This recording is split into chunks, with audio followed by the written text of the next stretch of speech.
नमस्कार, मैं हूं सुरेश चौहान और आप देख रहे हैं बिंदास बोल। बिंदास में हम आपके सामने आज मुद्दा लेकर आए हैं विश्व जल दिवस के मौके पर मां यमुना मैया की करुण कहानी, दुख भरी कहानी, और जिसने हमको जीवन दिया, ऐसे जीवन दायिनी के जीवन के ही लिए अब साधु संतों को, कार्यकर्ताओं को, लोगों को आंदोलन करना पड़ रहा है। और लगातार कई साल से चला आंदोलन अब दिल्ली में आकर पहुंचा है।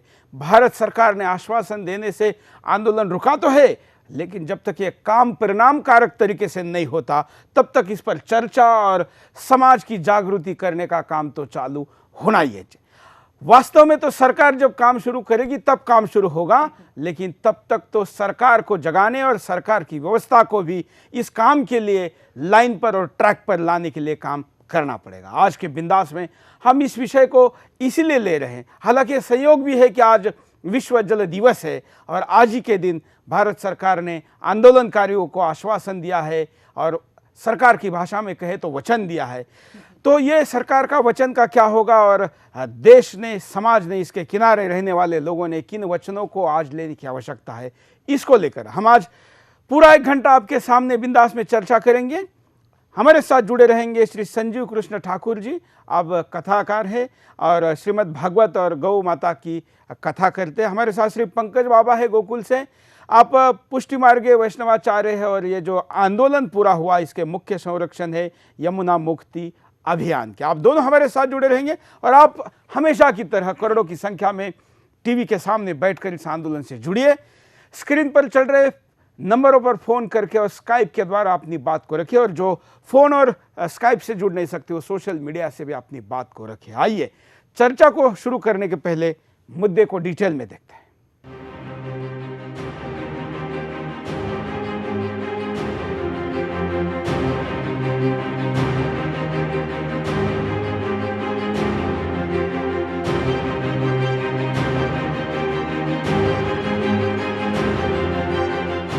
श्रद्धालुओं की आस्था का प्रतीक यमुना में डाली जा रही गंदगी के कारण नदी मैली होती जा रही है। यमुना में लगातार बढ़ रहा प्रदूषण भविष्य में लोगों के लिए परेशानी का सबब बनता जा रहा है।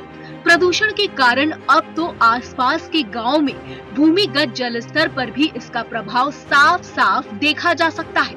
भूमिगत जल स्तर भी अब खराब हो रहे हैं और तटीय क्षेत्रों का पानी भी पीने लायक नहीं रह गया है।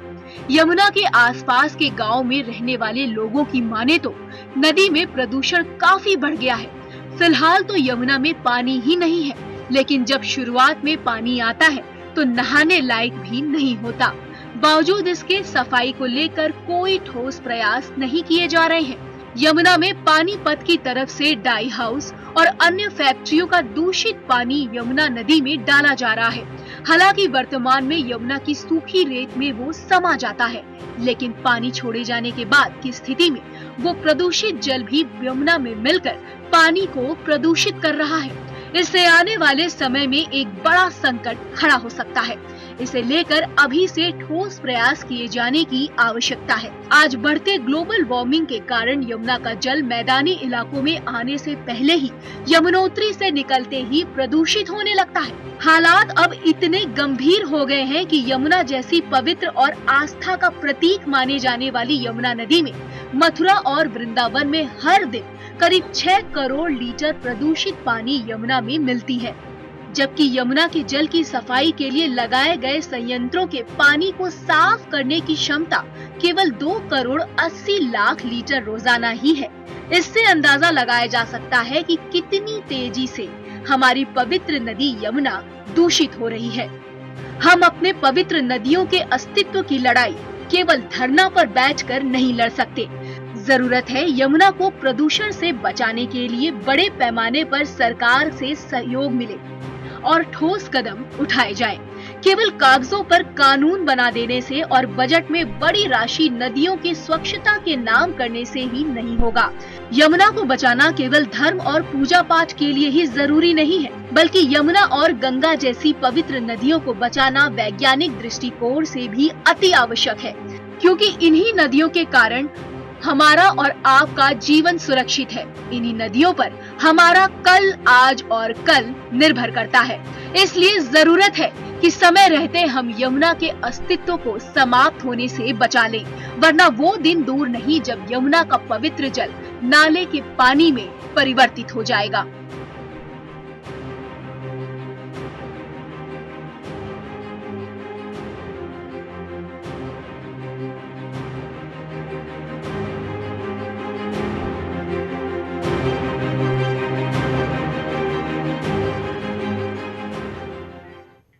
इन वीडियो को देखकर तो यही लगता है कि इसको नदी के बजाय इन्होंने कूड़ादान बना दिया है। और दिल्ली के एक स्वयंसेवी संस्था के अनुसार पूरे दिल्ली में जितने कूड़ेदान है उसमें जितना घनत्व का कचरा आता है उससे ज़्यादा कचरा दिल्ली परिसर में यमुना के अंदर आता है। इसका मतलब ये अब नदी ना बना रहकर इसको एक तरीके से नाला या कूड़ादान का स्वरूप दिल्ली वालों ने और दिल्ली सरकार के अव्यवस्था ने ला दिया है।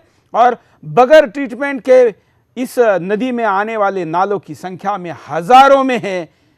करीब करीब देश के अन्य राज्यों के, छोटे मोटे राज्यों की बात करें तो देश के 10 राजधानियों का कुल मिलाकर जितना कचरा हो सकता है उतना कचरा अकेले यमुना में, दिल्ली में समाया जाता है।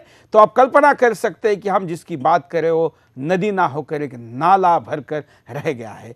वो नदी जिसका आध्यात्मिक महत्व है, वो नदी जो भगवान श्री कृष्ण से जुड़ी है, वो नदी जो इस देश की राजधानी दिल्ली से आज हम बात करें तब 2015 में नहीं बल्कि इंद्रप्रस्थ मतलब महाभारत के समय के बहुत पहले से जुड़ी हुई है। इसी के किनारे महाभारत का युद्ध हुआ, इसी के किनारे ये इंद्रप्रस्थ राज्य चलता रहा और इसी के किनारे आज भी हम आज़ादी के लड़ाई के बाद आज़ाद हिंदुस्तान के रूप में हैं। भारत तो आज़ाद कुछ मात्रा में हो गया लेकिन नदी की गुलामी अभी भी जारी है और उसकी आज़ादी और उसके मुक्ति का संग्राम भी जारी है। उस मुक्ति संग्राम का काम करने वाले दो मेहमान हमारे साथ स्टूडियो में, उनके पास चलते, संजीव कृष्ण जी के पास चलते। संजीव कृष्ण जी, जिस प्रकार की ये चित्र है ये देखकर हृदय भी रोने को मजबूर होता है कि ये हमारी वही गंगा मैया है जिसका हम आचमन करके ये कहते हैं कि गंगा में स्नान करने का जो पुण्य है वो केवल आचमन अगर यमुना का करते हैं तो उतना मिलता है। ये बड़े दुर्भाग्य का विषय है। आज हमें देश की नदियों के लिए आंदोलन करना पड़ रहा है और लगातार तीसरी बार वृंदावन से पदयात्रा लेकर लाखों लोगों के साथ हम दिल्ली आए। यमुना न केवल हमारी धार्मिक आस्था का प्रतीक है, हमारे आराध्य भगवान श्री कृष्ण का जन्म मथुरा नगरी में यमुना के तट पर हुआ।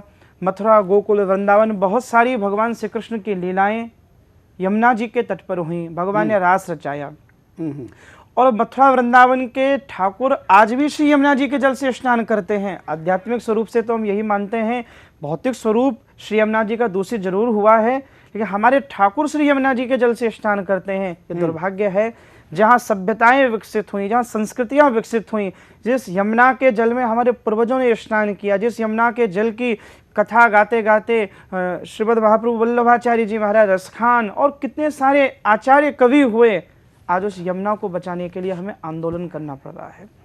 जो यमुना में स्नान करने से, यमपास से, यमफास से और नरक से यमुना मुक्ति दिलाने वाली है, आज उस जीवनदायिनी माँ को हमें मुक्त कराना पड़ रहा है। ये दुर्भाग्य है।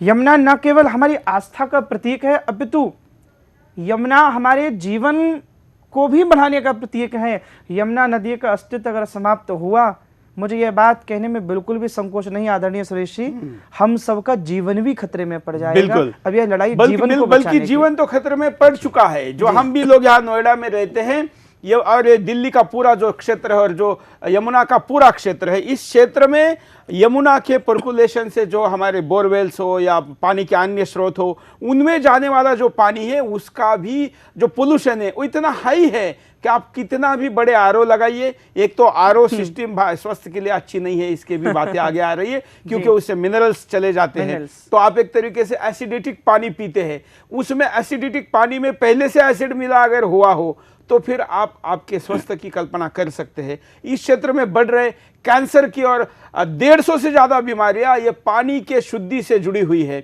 उस अशुद्ध पानी का नुकसान तो आज हो ही रहा है। कल का हिंदुस्तान भी इस पूरे क्षेत्र की जो पीढ़ी है, खास करके दिल्ली और देश की राजधानी के क्षेत्र की पीढ़ी, वो अगर जल प्रदूषण से बीमार और कमजोर निकलेगी तो हिंदुस्तान का भी क्या होगा, ये भी सोचने की जरूरत है। पंकज बाबा, आप क्या मांगे लेकर आए हैं, क्या इस विषय को आगे आप कहना चाहते हैं? देखिए, यमुना जी का इतिहास बड़ा लंबा है। बहुत प्राचीन काल की ये नदियां हैं, यमुना और गंगा। हजारों संस्कृतियां आई गई, लेकिन ये यमुना गंगा की जो संस्कृति के इनके किनारे बसी हुए की जो हिंदू संस्कृति है, वो इन्हीं के तटों पर बसती रही। नदियां हमारे आस्थाओं का केंद्र रही हैं, और जितनी भी ऋषि मुनि और जितनी भी बड़ी धाम हैं, चाहे मथुरा हो, चाहे अयोध्या हो, चाहे काशी हो, इन नदियों के किनारे ही ये हिंदू संस्कृति और सभ्यता पनपी और बढ़ी। यमुना के विषय की बात करें तो यमुना की लंबाई लगभग 1375 किलोमीटर है, और यमुनोत्री से जब इनका आरंभ होता है, उद्गम होता है, तो उसके बाद 150 किलोमीटर नीचे हरियाणा के हथनीकुंड बांध में श्री यमुना जी को बांध दिया जाता है, और सारा पानी नहरों द्वारा खींच लिया जाता है। ये बड़ा दुर्भाग्य है कि यमुना नदी जो 1400 किलोमीटर लगभग बहती हैं, उनको 150-200 किलोमीटर के अंदर ही उसका सारा जल खींच लिया जाता है। उसके बाद बचता है तो केवल सूखा यमुना का तल। जो आप बोल रहे हैं वही वीडियो हम दिखा रहे हैं, जो अभी वीडियो चल रहा था उसको ही चलाइए। जो वीडियो, ये वीडियो है, इसके पहले वाला वीडियो है जो सूखा हुआ है, जिसमें बच्चे मुझे लगता है क्रिकेट मैच भी खेल सकते हैं। क्रिकेट मैच खेलते हैं, खनन होता है, लोग इसके आर पार आवागमन के साधनों से आते जाते हैं। 150 किलोमीटर की रेतीली यमुना है। और उसके बाद वजीराबाद बैराज आ जाता है, जो दिल्ली को पानी सप्लाई करता है, और पानी सप्लाई करने के बाद में वो सारा पानी जो गंदगी है दिल्ली की, या केमिकल्स हैं या रसायन हैं, वो लगभग 33 करोड़ लीटर, ऐसे ही मुझे जानकारी मिली है, वो सारा वजीराबाद बैराज और ओखला बैराज का जो लगभग 22-23 किलोमीटर की पट्टी है, उसके अंदर वो डाल दिया जाता है। और वही सारा मलमूत्र और केमिकल कचरा वो सब बहकर हमारे ब्रज वृंदावन में आता है, और आगे जाके इटावा, और आगे आगरा, और आगे जाके इटावा, और उससे आगे जाकर संगम में भी जाके मिल जाता है। ये बड़े दुर्भाग्य की बात है। तो एक यमुना भक्त होने के नाते, एक संस्कृति सेवी होने के नाते, या एक धर्माचारी होने के नाते, और एक एक व्रजवासी होने के नाते, ये इस आंदोलन को आरंभ जो है वो करना पड़ा।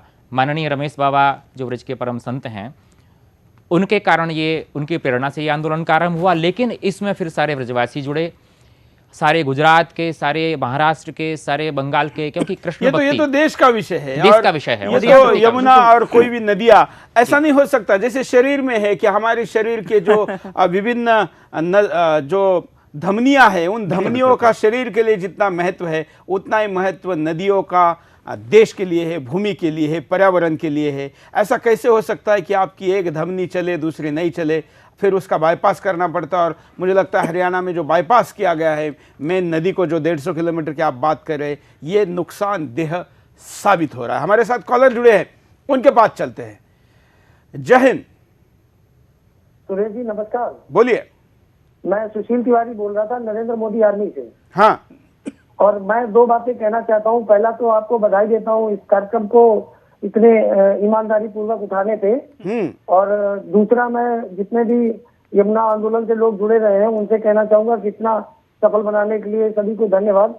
और ये हिंदू धर्म का एक चूंकि प्रतीक और उसकी मान्यता के लिए लड़ रही है यमुना आज, तो उसको बचाने के लिए सभी संत एकजुट हुए। तो मैं निश्चित रूप से मोदी जी से भी ये आग्रह करूंगा कि वो सभी संतों की बात सुने और इसका निदान करें। बिल्कुल, धन्यवाद। वैसे मोदी जी के तरफ से मुझे लगता है कि आप लोगों को मोदी जी के नियत पे तो निश्चित डाउट नहीं होगा, क्योंकि जो गंगा को या हमारे नदियों को माता मानते हैं, बस उनकी सिस्टम कितना काम कर पाएगी इस पे ज़रूर डाउट होगा। क्योंकि अब भी सरकार का जो सिस्टम है, जो पुरानी सरकार की सिस्टम है, उसका ही खाका बना हुआ है। जब तक वो गियर अप नहीं होता, तब तक प्रधानमंत्री के सपने को भी पूरे करने में निश्चित दिक्कत आएगी। संजीव कुमार जी, जिस प्रकार के तकनीकी इसके मुद्दे हैं, उन तकनीकी मुद्दों को आप लोगों के सामने कैसे रखेंगे? सरकार तो जो करना है वो करे, जनता क्या क्या करे? अगर हम जनता की बात करें तो प्रथम तो पूज्य पंकज बाबा ने जो बात कही, हथनीकुंड बैराज के बाद 150 किलोमीटर तक यमुना जी का न होना, मैं तो कहूँगा यह राष्ट्रद्रोह है पूरी तरह। किसी भी नदी के जीवन के साथ खिलवाड़ करना या पर्यावरण के साथ खिलवाड़ होना है। आप देखेंगे कि केदारनाथ में जो भयंकर आपदा आई, त्रासदी आई, प्राकृतिक रूप से किसी भी नदी की मौलिकता के साथ हम खिलवाड़ करेंगे तो बिल्कुल हमें स्मरण रखें, वह बदला जरूर लेगी। बिल्कुल किसी को अधिकार नहीं, ये भारत कोई भूभाग थोड़ी है, विंध्य हिमाचल यमुना गंगा उच्छल जलद तरंगा। अरे हम राष्ट्रगान का तो सम्मान कर लें। 150 किलोमीटर तक तो यमुना जी नहीं, और ऊपर से दिल्ली का सारा मलमूत्र कचरा डाल दिया गया, और हजारों करोड़ रुपए फिर साफ करने के लिए। अरे हमारा प्रश्न तो यह है कि एक गिलास पानी में आधा गिलास किसी ने गंदा पानी डाल दिया तो उसकी सफाई हो सकती है, एक गिलास गंदे पानी को कैसे साफ करेंगे? पहले तो अविरल यमुना, हम लोगों को यमुनोत्री से और इलाहाबाद तक वह अविरल यमुना चाहिए। फिर दूसरा विषय है निर्मल वैसे भी पर्यावरण ये भी कहता है कि किसी भी नदी की जो जैविकी होती है वो जैविकी तब बरकरार रह सकती है जब उसके उगम स्थान से निकला हुआ पानी उसके संगम तक या उसके अंतिम समुद्र में अगर वो मिल रही है तो उस संगम तट तक जाना चाहिए। तो ये तो यमुना रही नहीं, क्योंकि बीच में कई जगह पर वैसे भी रुक कर दूसरा पानी आके मिल रहा है, आगे जा रहा है। दिल्ली के बाद तो मैं कहता हूँ कि गटर बह रहा है, तो ऐसे में इसकी जैविकी भी खराब हो रही है। ये तो बहुत बड़ा एक खतरा ये है कि जैसे हम कहते हैं सरस्वती नदी थी, आज सैटेलाइट से देख रहे हैं कि राजस्थान में या हरियाणा के कहीं भूमिगत हो गई। सबसे बड़ा खतरा तो यही है कि आज भी भूमिगत ही कर दी गई है। जो यमुना जी का जल गोकुल और वृंदावन होके जा रहा है वो दिल्ली वालों का मलमूत्र कचरा है। बिल्कुल, और करोड़ों लोगों की आस्था का प्रश्न है, खिलवाड़। बिल्कुल हम आपको दिखाएंगे भी कि ये आस्था से जुड़ा हुआ जो मुद्दा है, तो क्या आध्यात्मिक महत्व है यमुना का।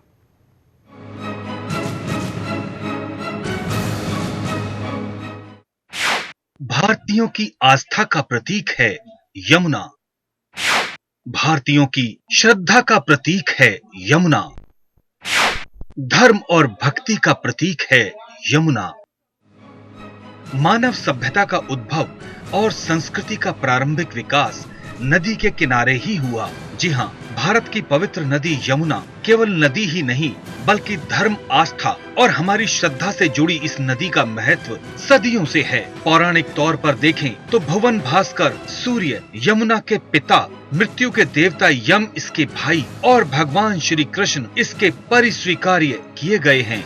जहाँ भगवान श्री कृष्ण ब्रज संस्कृति के जनक कहे जाते हैं, वहाँ यमुना इनकी जननी मानी जाती है। इस प्रकार यह सच्चे अर्थों में ब्रजवासियों की माता है। ब्रज में ही नहीं बल्कि पूरे भारत में यमुना नदी को यमुना मैया कहा जाता है। ब्रह्म पुराण में यमुना के आध्यात्मिक स्वरूप का स्पष्टीकरण भी किया गया है, जो सृष्टि का आधार है और जिसे लक्षणों से सच्चिदानंद स्वरूप कहा जाता है। उपनिषदों ने जिसका ब्रह्म रूप से गायन किया है वही परम तत्व साक्षात यमुना है। भारत की दो सबसे महत्वपूर्ण नदियां गंगा और यमुना केवल एक दूसरे की सहायक नदियां ही नहीं बल्कि दोनों का धार्मिक महत्व भी है। इसी के साथ ऋग्वेद में आर्यों के निवास स्थान को सप्त सिंधु प्रदेश कहा गया है। ऋग्वेद के नदी सूक्त 10/75 में आर्य निवास में प्रवाहित होने वाली नदियों का वर्णन मिलता है। भारत में हर पर्व त्योहार पर गंगा के साथ यमुना में डुबकी लगाने मात्र से हमें अपने सभी दोषों से मुक्ति मिल जाती है। इसलिए जरूरत है कि समय रहते हम यमुना के अस्तित्व को लुप्त होने से बचा लें।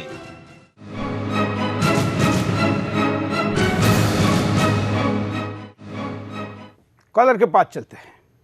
जय हिंद। मैं सुशील गोस्वामी बोल रहा हूँ, ब्रज मंडल से ही बोल रहा हूँ, भगवान राधा कृष्ण की नगरी से।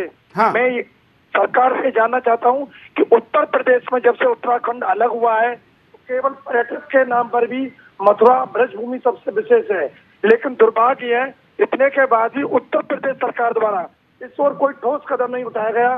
और कितने दुर्भाग्य की बात है, जिन किसानों ब्रजवासियों को अपने ब्रज में भजन करना चाहिए, किसानों को खेत में लगना चाहिए, उन हजारों लाखों लोगों ने इसका बीड़ा उठाया, जबकि सरकार का दायित्व बनता है इस ओर ध्यान दें। बिल्कुल, धन्यवाद। वैसे केवल सरकार का दायित्व बनता है, इस बात से मैं पूरी तरीके से सहमत नहीं हूं। और जो साधु संत हैं उन्होंने भी मुझे लगता है इस चीज़ का भी प्रचार करना चाहिए। मैं आप दोनों को खास करके और आपके बहाने, क्योंकि आप लोग लाखों लोगों के आइडियल है या लाखों लोगों की आपकी फॉलोइंग है, क्या कोई भक्त आपको आकर डोनेशन देता है, कोई भक्त कथा का आयोजन करता है, कोई भक्त कथा सुनने आता है और वो यमुना में कचरा डालता है या डाला जा रहा है, चुपचाप आंखों से देख रहा है, तो वो भक्त कैसे हो सकता है? क्या वो पुण्य का हकदार है? नहीं पंकज बाबा जी, बिल्कुल आपकी बात बिल्कुल सही है। इसमें निश्चित ही हम लोगों को, हम जैसे जो लोग हैं जो धर्म से जुड़े हुए हैं या धर्माधिकारी हैं, कथा व्यास हैं, समाज को जागृत करना होगा कि वो यमुना, गंगा या अपने शहर को भी, यहाँ तक तो मैं कहता हूँ कि ये तो शुरुआत तो अपने घर से ही होगी। सफाई स्वच्छता जो अभियान जो आज मोदी जी चला रहे हैं, उसी तरह से इनको हमको एक सामाजिक संगठनों को, सभी को, और ये स्वच्छता अभियान चलाए रखना होगा। यमुना गंगा के प्रति लोगों को जागरूक भी करना होगा कि आज देखिए पॉलीथीन का इतना ज़्यादा प्रचार है कि पूजा की सामग्री भी लोग पॉलीथीन में लेके जाते हैं और यमुना में दूध चढ़ाते हैं, गंगा में दूध चढ़ाते हैं और वहीं छोड़कर आ जाते हैं। लेकिन हमें ये समझना होगा और समझाना होगा लोगों को कि इस तरह की छोटी छोटी सी गलतियाँ अगर हजारों लोग करते हैं तो वो कितनी बड़ी प्रदूषित स्थिति। हालांकि दूध चढ़ाना तो अच्छी बात है, अच्छी बात है, लेकिन उसके साथ थैली छोड़ना, वो थैली वहीं छोड़ दी जाती है, ये बहुत खराब बात है। और बिल्कुल पूजा पाठ का सामान भी डालना। बिल्कुल। हमारे साथ एक और कॉलर है, उनके पास चलते हैं। जय हिंद। अजय गुप्ता वृंदावन से बोल रहे हैं। बोलिए। हम वृंदावन में यमुना नदी को देखकर इतना दुख होता है, आंखों में से आंसू निकलते हैं। हम ये चाहते हैं, उमा भारती जी से निवेदन है कि इस यमुना गंगा के ऊपर विशेष ध्यान दें। मोदी जी से भी विशेष आग्रह है कि इस पर ध्यान दें। हमने उम्मीद करके एक सरकार बनाई है, हिंदुत्व के नाते होने के नाते हमारा फर्ज बनता है हम आपको एक आगाह करें, जिससे यमुना नदी बिल्कुल स्वच्छ और साफ हो जाए, जिससे लोग गंगा स्नान करें और इसका जल पिए, और ठाकुर जी को जो रोज स्नान कराया जाता है वो स्वच्छ स्नान पानी से स्नान हो। बिल्कुल बिल्कुल, धन्यवाद। तो क्या मतलब मैं ये बात आपसे जानना चाहता हूँ कि क्या यमुना नदी में बह रहे पानी को ही उठाकर ठाकुर जी का स्नान होता है आज भी? जी, ये परिस्थिति आज भी है, क्योंकि लोगों की आस्था है, लोगों की आस्था है कि वो इस जल को भी आज भी अपने मंदिरों में, प्रदूषित जल को भी अमृत मानते हैं। मैं सर एक बात कहना चाहूंगा कि किसी की माँ अगर बीमार हो जाए, किसी की माँ को कोढ़ हो जाए, तो क्या माँ के चरण छूना थोड़ी छोड़ देगा? माँ को प्रणाम करना थोड़ी छोड़ देगा? और उस पुत्र का कर्तव्य है, अगर उसकी माँ बीमार है तो उसको ठीक किया तो सुपुत्र होने का, सपूत होने का परिचय दे, अपनी माँ का इलाज कराए। हमें कई स्तरों पर अपनी माँ के इलाज की, क्षमा करें मैं इलाज शब्द बोल रहा हूँ, यद्यपि वह तो हमारे भगवान श्री कृष्ण की पटरानी है। सरकार की, सुप्रीम कोर्ट की भी कई रिपोर्टें कह रही हैं 70-80% तो श्री यमुना जी सारी दिल्ली के जो 25-26 नाले गिरते हैं, उन नालों के कारण दूषित और अपवित्र हो रहे हैं। अब हम बात करते हैं 20% की। हम सब धर्माचार्यों की, कथाकारों की, भागवत जैसे, रामकथा जैसे पवित्र मंचों से और आज सुदर्शन चैनल के माध्यम से भी पूरे देश में, पूरे विश्व में ये अपील है, कभी कभी ऐसे भी पूजा आप कर लिया करें। आप वृंदावन गए, आप दिल्ली में आ गए, बहुत बार आपने दूध चढ़ाया, बहुत बार आपने राधे राधे जपा, 5 मिनट यमुना जी के किनारे बैठ गए और कुछ भी आपको अपशिष्ट ऐसा बहता हुआ दिखाई पड़े, उसको निकालना, यह भी एक इबादत होगी। हाँ, मुझे लगता है इसमें कुछ जोड़ना चाहिए। मैं कुछ बातें जोड़ता हूँ क्योंकि मैं धार्मिक क्षेत्र में भी बहुत काम करता रहा हूँ पहले भी, और अब मुझे लगता है ये भी एक भारत माँ की पूजा है जो हम सुदर्शन चला रहे। जैसे आप कहते हैं कि इतनी माला जपने से इतना पुण्य है, इतना कथा सुनने से इतना पुण्य है, तो यमुना से या किसी भी नदी से इतना किलो कचरा निकालना, क्योंकि तब तो ये जब लिखा गया सब कुछ, तब तो कल्पना भी नहीं की जा सकती थी कि कोई कचरा डालेगा। लेकिन जब ये दोष उत्पन्न हुआ है तो उसका उपाय भी ढूंढना चाहिए आप लोगों ने मिलकर, और ये कहना चाहिए कि अगर आप 100 किलो कचरा निकालेंगे तो आपको 10 कथा या 10 दिन कथा सुनने के पुण्य की बराबर है। ऐसी चीजों को भी मॉडिफाइड करने की आवश्यकता है, और हिंदू धर्म तो यही कहता है ना, समय के साथ सामंजस्य बनाना, तो यही हमारी विशेषता है। देखिए, मैं इस विषय में ये जरूर कहूंगा, आपने जो ये प्रश्न उठाया है बहुत अच्छा प्रश्न उठाया है कि हम केवल यमुना को चुनरी चढ़ा के या केवल 56 भोग धर के ये सोना सेवा डालते करते हैं। हैं। मैंने हाँ। देखा कि कई लोग सोना लेके जाते हैं, चांदी लेके हाँ, जाते हाँ, हैं, चरण पादुकाएं लेके जाते हैं, चुनरी साड़ी जी, सब जी, जी, लेके बिल्कुल, बिल्कुल। उसको अर्पण करते हैं। मुझे लगता है इस वक्त उसको इसकी जरूरत नहीं है, उतने पैसे से कचरा बाहर निकाला बहुत जाए सही तो बात उसकी आपने ज्यादा कही, जरूरत बहुत है। आपने सही बात कही। और मैं इस विषय को धर्म से भी जोड़ना चाहता हूँ। ये धर्म से भी जुड़ी हुई चीज है। हम जिससे प्रेम करते हैं उसके दुख को सबसे पहले देखते हैं। हम यमुना के साथ यदि केवल आदर का भाव रखते हैं तो प्रेम भी करना होगा, क्योंकि वो कृष्ण की पटरानी है, तो कृष्ण से प्रेम है तो यमुना से प्रेम क्यों नहीं। और यमुना से यदि प्रेम है तो यमुना का कष्ट हमारा कष्ट होगा। बिल्कुल। इसलिए यमुना की सेवा सबसे पहली आज ये है कि उसको अगर कोई कष्ट हो रहा है तो उसको ठीक किया जैसे जाए। संजीव जी ने कहा था कि कोई माँ है तो क्या माँ को आप सोना दे दो, चांदी दे दो, अच्छे अच्छे साड़ी दे दो, गिफ्ट दे दो, उससे वो खुश होगी और अंदर से उसकी बीमारी वैसे ही चल रही है तो क्या वो आपको आशीर्वाद देगी? वो तो आपने कहेगी सही कि आप उठाया। दिखावा करें। तो क्या इस देश के भक्त दिखावा नहीं करें? उस दिखावे को अगर बंद करना है तो उस हमारे फिलॉसफी को, हमारे थीम को, हमारे सोच को, हमारे बात को और हमारे परिणाम कारकता को हमको बदलना होगा। वो कैसे बदला जा सकता है इस दिशा में भी बात करेंगे, लेकिन यहाँ पर वक्त हो चुका है एक छोटे से ब्रेक का। ब्रेक के बाद दोबारा आएंगे बिंदास बोलचाल।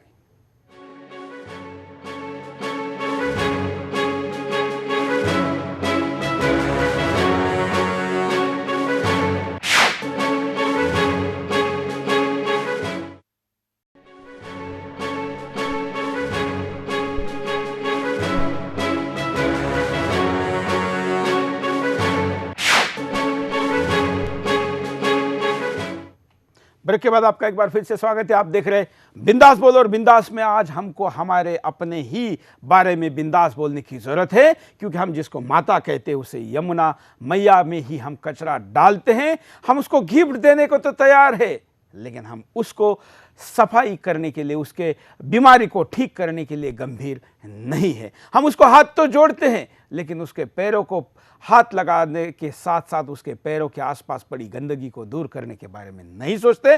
दो धर्माचार्य हमारे साथ बैठे और इस पर आस्था रखने वाले करोड़ों की संख्या में दर्शक आप यहाँ पर है, और देश का प्रधानमंत्री, देश की जल विषय की मंत्री और देश के पर्यावरण मंत्री, सारे लोग आस्था वाले हैं।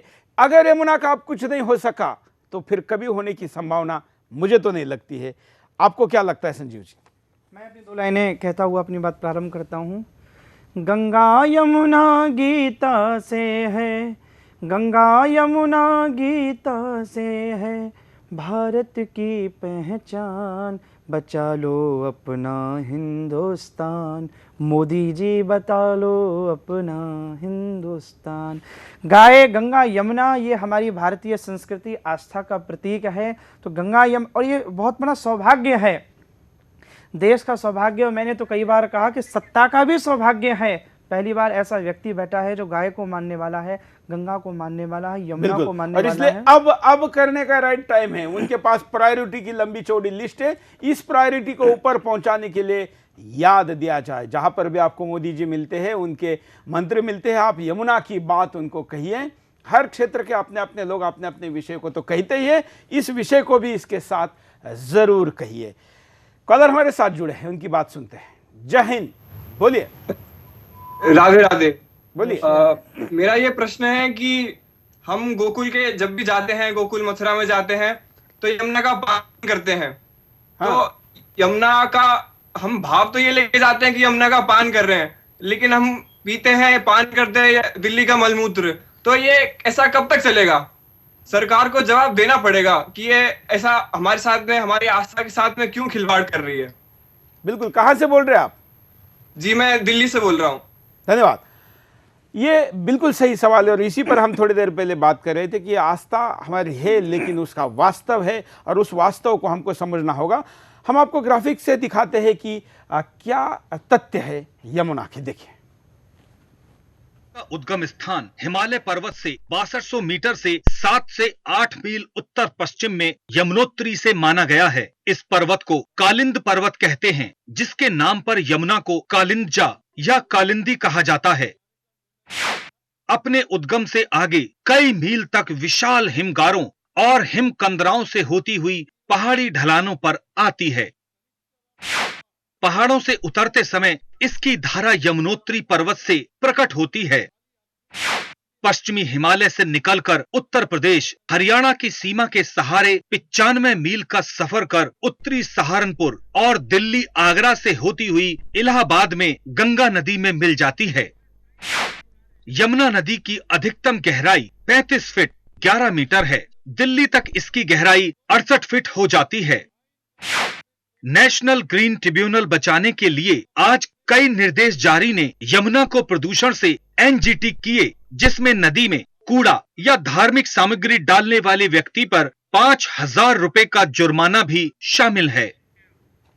कॉलर के पास चलते हैं। जय हिंद। हेलो, बोलिए। ये हम अपने देश में कब तक ये मलमूत्र पीते रहेंगे? बिल्कुल यही सवाल है। कहां से बोल रहे हैं आप? चलिए अगले कॉलर के पास चलते हैं। जय हिंद, बोलिए क्या कहना है आपको? मैं के अवस्थी बोल रहा हूँ वृंदावन से। हाँ। और मुझे बड़ा इसमें कहने में कोई संकोच नहीं है कि जिस भारतीय जनता पार्टी ने अपने राम नाम और हमारी संस्कृति को लेकर वोट मांगे, हेमा मालिनी मथुरा से सांसद चुनी और रिकॉर्ड मतों से, लेकिन बड़े दुर्भाग्य की बात है कि इस यमुना आंदोलन में वो आज तक यमुना आंदोलन में शामिल नहीं हुई, जबकि मैं 9 दिन तक पैदल चला हूँ और उनके अलावा मथुरा के 5 एमएलए हैं, कोई भी नहीं आया। तो इससे ज्यादा मैं सुदर्शन टीवी चैनल के माध्यम से उन लोगों तक कहना चाहता हूँ, उनकी पार्टी के नेताओं से कहना चाहता हूँ कि आपने ऐसा क्या अपराध किया इन ब्रजवासियों ने जो हमारे ऊपर ऐसे जनप्रतिनिधि थोपे जिनका कोई लेना देना नहीं है इससे। अरे इतनी आज मैंने इस आंदोलन में रहा हूँ, 50-60 हजार लोग आए, देश के कोने कोने से आए। आप एक काम करिए, मैं हमारे कंट्रोल रूम को बोलता हूं कि आपका कॉल इस शो से ऐसे ही कनेक्ट करवा के, आपके पास अगर वो 5 एमएलए के नंबर है, जिनके भी आपके प्रतिनिधि के नंबर है, दीजिए जरा, हम अभी ट्राई करते हैं, हेमा मालिनी से भी ट्राई करते हैं, इसी शो में उनको लाइव लेते हैं। और आखिर ऐसा क्या हुआ, क्यों नहीं पहुंचे इतने बड़े आंदोलन में? मैं भी आया था, मैं तो स्पेशली उस आंदोलन में कोसी में आने के लिए पुणे से फ्लाई करके आया, उस आंदोलन में गया और फिर वापस पुणे गया था। तो वहां के जनप्रतिनिधि क्यों नहीं जा सकते? यह सवाल बनता है और आपका सवाल सही है। धन्यवाद।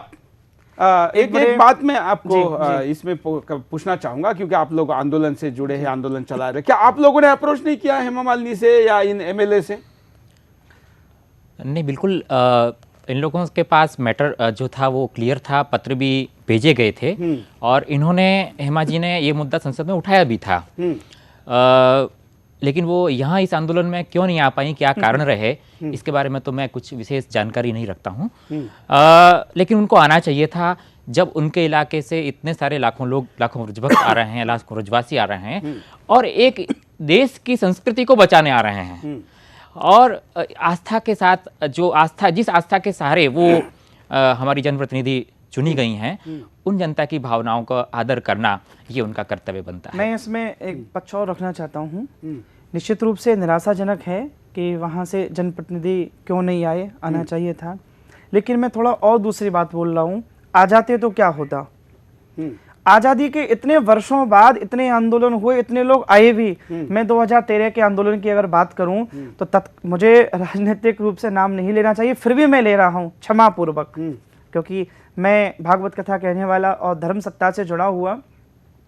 11 मार्च 2013 को जब पिछली यात्रा हम लेकर आए, जिसको सरता विहार पर रोक दिया गया, तो 11 मार्च को संसद में बहस हुई। तत्कालीन लोकसभा अध्यक्ष श्रीमती मीरा कुमार जी ने खड़े होकर सारे सांसदों ने सर्वसम्मति से कहा, गंगा यमुना हमारी माएँ हैं, इनको हम प्रणाम करते हैं। ये न केवल आस्था का विषय है, ये जीवन का भी विषय है। जहाँ जहाँ से प्रदूषित होकर श्री यमुना जी गुजरेंगी, कैंसर, थायराइड और भयंकर बीमारियाँ होंगी। स्वयं आप देखेंगे दिल्ली में सबसे ज़्यादा थायराइड के पेशेंट हैं। दिल्ली वर्ल्ड का सबसे प्रदूषित शहर है। ये न केवल आस्था का विषय है, अब तो जीवन का विषय। उस समय हरीश रावत जी जल मंत्री थे, जयंती नटराजन जी, पूज्यपाद पंकज बाबा जी उसमें थे। आंदोलन में आए भी और लिखित में समझौता भी हुआ और 2 साल के बाद फिर वह नौबत आई वृंदावन से लाखों लोगों को लेकर हमने तब भी मुद्दा उठाया था और हमने कहा था कि इतनी बड़ी संख्या में आप लोग दिल्ली आए हो, आप वापस मत जाइए, दिल्ली में बैठ जाइए। अगर मुझे लगता है कि वो बात होती तो शायद, क्योंकि वो सरकार की संवेदनाओं की बात तो सब हम जानते ही है कि क्या थी, और झूठ बोल के आंदोलनों को वापस भिजवा देना, यही तक बात होती थी। और वापस लोगों को इकट्ठा करना, वापस दिल्ली तक आना, ये बहुत बड़ी टेढ़ी खीर होती है, ये भी हम जानते हैं। एक कॉलर हमारे साथ जुड़े हैं, उनके पास चलते हैं। जय हिंद। नमस्कार आदरणीय सुरेश जी, प्रथम तो मैं आपका बहुत बहुत आभार व्यक्त करना चाहता हूं कि देश का प्रथम न्यूज चैनल ऐसा है जो गाय गंगा यमुना गीता की बात अपने चैनल के माध्यम से करता है। मुझे अपनी ये बात कहनी है, 2 साल पूर्व जब ये आंदोलन हुआ था, आदरणीय उमा भारती जी वहां आई थी और उन्होंने ये कहा था कि ना तो केंद्र में हमारी सरकार है, ना ही हरियाणा में हमारी सरकार है, जिसकी वजह से हम आपकी न्यूनतम जल प्रवाह वाली मांग को नहीं मान सकते। लेकिन मैं आज ये कहना चाहता हूँ, केंद्र में भी भारतीय जनता पार्टी की सरकार है, हरियाणा में भी उनकी सरकार है। आज आदरणीय श्री रविशंकर प्रसाद जी इस आंदोलन को खत्म कराने के लिए आए थे और उन्होंने ये आश्वासन दिया पूरे देश को, पूरी मीडिया के सामने, कि 2 महीने के अंदर ईपीए के तहत हम नोटिफिकेशन जारी कर देंगे। मैं बड़ी विनम्रता के साथ चेतावनी ये देना चाहता हूं भारतीय जनता पार्टी की पूरी सरकार को, आदरणीय मोदी जी को, कि अगर दोबारा से इन हजारों लाखों भक्तों के साथ कोई छलावा हुआ, आपने अपने वादे को पूरा नहीं किया, तो उत्तर प्रदेश ही नहीं जहां चुनाव होने वाला है आने वाले साल में, बल्कि पूरे भारत से भारतीय जनता पार्टी खत्म हो जाएगी। क्योंकि बड़े विश्वास और बड़ी श्रद्धा के साथ आदरणीय मोदी जी, आपको जनता ने राज सिंहासन पर बैठाया है। आप जनता की भावनाओं का बिल्कुल, मैं एक बात आपकी बात में जोड़ना चाहूंगा। राजनेताओं को केवल वोटों की धमकी से बात नहीं बनती है, खास करके दिल्ली में एक अपन आधुनिक तरीका निकालते हैं, क्योंकि आप सब लोग धार्मिक लोग हैं, धर्म को मानने वाले हैं। आप किसी के घर में जाते हैं तो स्वागत भी होता है। मैं कहता हूं कि सारे यमुना, मैं आपके साथ हूं, पूरे यमुना और ब्रिज के 84 कोस के लोग आए और जो लोकसभा राज्यसभा के मिलके जो 700 के आसपास सांसद है, उनके घरों में 25-25, 50-50 लोग जाके अपन बैठ जाए। मैं भी आपके साथ आऊंगा, देखते हैं क्या कैसी बात को नहीं सुना जाता है। केवल वोटों की धमकी में तो 5 साल चुनाव में क्या होगा देखा जाएगा। जाके बैठेंगे तो आप जैसे लोग जिनके आरती उतार के लोग घर में बुलाते हैं, ब्रिज का आदमी देखा जाए तो हाथ जोड़ा जाता है, उसको राधे राधे और श्री कृष्ण के नाम से लोग कहते हैं कि हमारा भाग्य है कि यहाँ का आदमी मिला। तो यहाँ के लोग आके बैठ जाएंगे, देखेंगे क्या होता है। ऐसी धमकी दीजिए तो मुझे लगता है कि कुछ ज़्यादा असर होगा। क्यों पंकज बाबा जी? नहीं, बिल्कुल बात सही है कि अगर देखिए सरकार की कुछ प्राथमिकताएं होती हैं, सरकार की कुछ जनभावनाओं का भी आदर करना होता है, और इसीलिए आज एक जन आंदोलन खड़ा हुआ। ये जनता का आंदोलन था, ये संतों का आंदोलन था, ये किसानों का आंदोलन था। और वो आंदोलन जो है ये केवल धार्मिक भावना ही नहीं, बल्कि एक पर्यावरण की शुद्धि को लेकर, किसानों की समस्याओं को लेकर, जनता के स्वास्थ्य की समस्याओं को लेकर ये खड़ा हुआ था। और वो दिल्ली तक पहुंचा, और दिल्ली की जनता ने भी उसका उतना ही आदर किया। और हमारे समाचार जितने पत्र हैं, आपका चैनल है, सभी ने उसको इसी भावना के साथ दिखाया कि वास्तव में ये कर्तव्य जो है वो जो जनता जिस तरह से कर सकती है, उन्होंने वो करके दिखाया। अब बारी सरकार की है कि सरकार ने हमें जो आश्वासन दिया है उसे वो कैसे पूरा करती है। बिल्कुल, एक कॉलर हमारे साथ है। जय हिंद, बोलिए। हेलो। हाँ, नमस्कार सुरेश जी। नमस्कार, मैं मोहित शर्मा हूँ, इजराइल से बोल रहा हूँ। बोलिए बोलिए। यमुना की मुक्ति कब? हाँ सर, हर चीज की जिम्मेदारी सरकार की नहीं है। बिल्कुल, हम लोगों की भी बहुत जिम्मेदारी है। ये हम लोगों का भी फर्ज बनता है कि सफाई का ध्यान हम लोगों को भी रखना चाहिए। बिल्कुल, हर आदमी यही बोलता है कि सरकार की जिम्मेवारी है, सरकार ये करेगी। सरकार कुछ नहीं करेगी।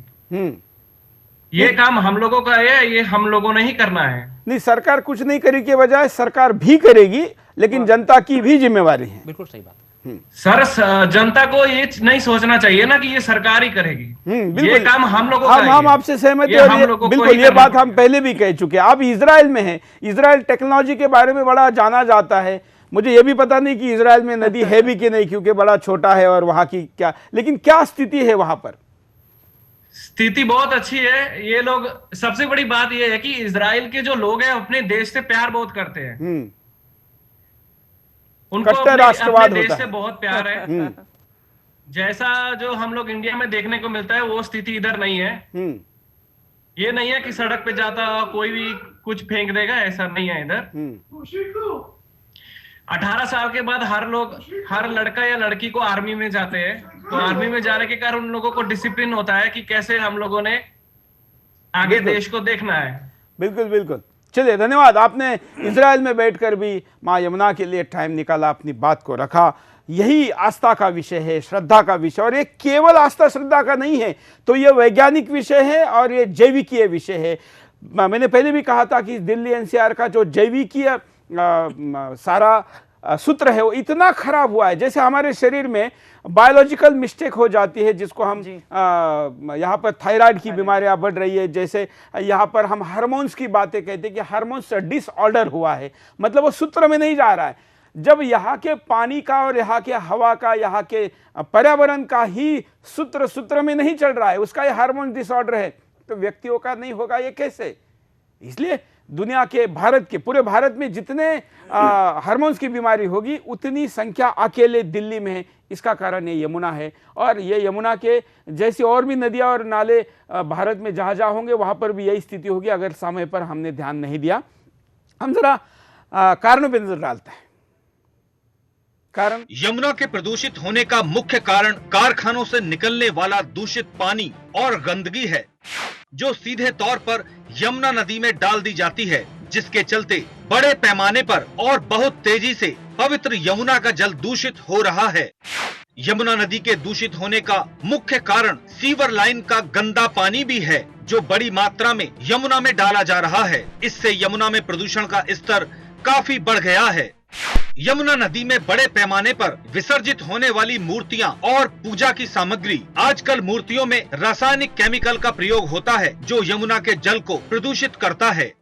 यमुना नदी की सफाई के लिए नगर निगम का सही तरीके से ट्रीटमेंट प्लांट को न चलाना, जिससे नदी का पानी साफ नहीं होता और लगातार गिरते नालों के पानी से यमुना नदी जहरीली होती जा रही है।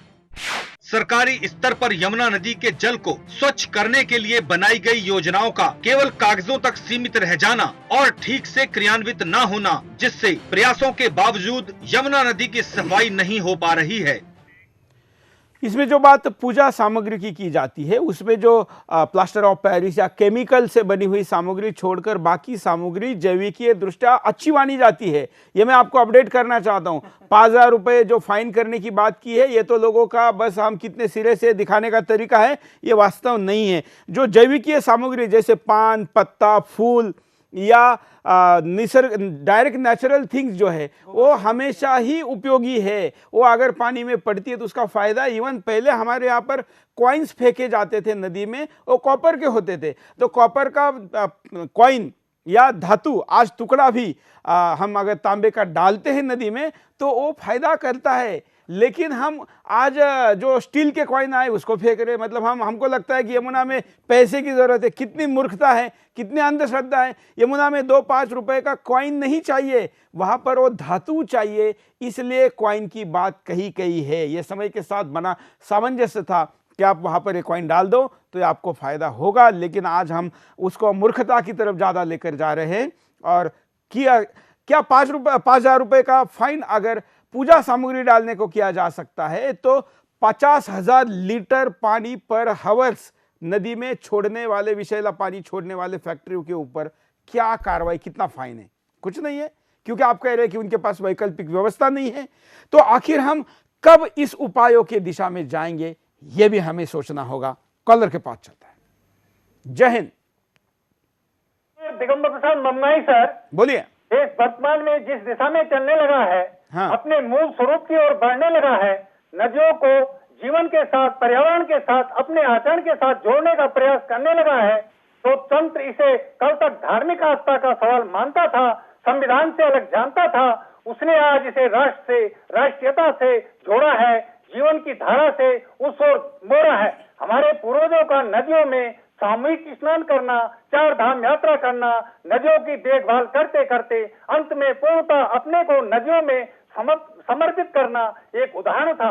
जैसे जैसे देश हम अपने मूल स्वरूप को जानेंगे, अपने पूर्वजों के त्याग को काल्पनिक नहीं मानेंगे, समस्याएं खुद ब खुद समाप्त होती जाएंगी। आज नदियों को पर्यटन और जीवन से जोड़ने का प्रयास, तंत्र को सक्रिय कर जोड़ने का प्रयास चल रहा है। तंत्र जुड़े तो मंत्र जुड़ेगा, मंत्र जुड़ेगा तो मुक्ति संभव है। नमस्कार, धन्यवाद। वाह वाह, बहुत अच्छे, ये हमारे बहुत अच्छे कॉलर है। हालांकि बहुत अच्छे अच्छे कॉलर को भी लाइन ही इतनी बिजी हो गई कि उनको ज़्यादा मौका नहीं मिलता है। हम आपको जो बात इन्होंने कही, दुनिया के कुछ नदियों को दिखाना चाहते हैं। अब देखिए कि ये मेलबोर्न की नदी है, ऑस्ट्रेलिया। इसका चित्र आप देखिए, ये लोगों ने शूट करके डाले हुए वीडियोस है।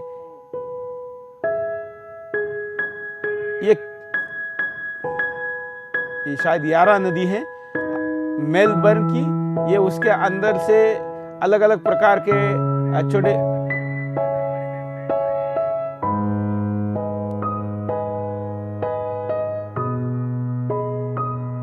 आप देखिए उसकी सुंदरता कितनी है, कितनी सफाई है।